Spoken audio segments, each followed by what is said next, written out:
කියන්න යන්නේ බව් අපි වෙනස් කරපු තවත් ජීවිත කතාවක් ගැන. පණුව පිරිච්ච ලොකු තුවාලයක් එක්ක ජීවිතයත් මරණයත් අතර සටනක හිටපු මේ බවුරාලට යන තැනින් මිනිස්සු ගහලා එළවන නිසා ගොඩාක්ම අස්සරණ වෙලා තමයි ඉඳලා තියෙන්නේ. ඉතින් එයා වෙනුවෙන් නේවාසික ප්‍රතිකාර පහසුකම් ලබා දෙන්න බව් අපිට පුළුවන් වුණා.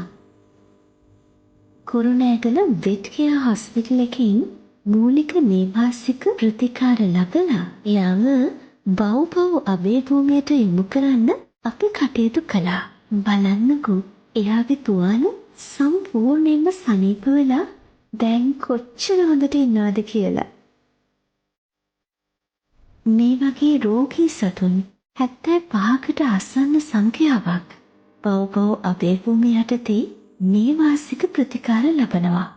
ඒ අයගේ දෛනික වියදම් වෙනුවෙන් ඔයාලා ලබා දෙන සහයෝගය අපිට ගොඩාක් වටිනවා.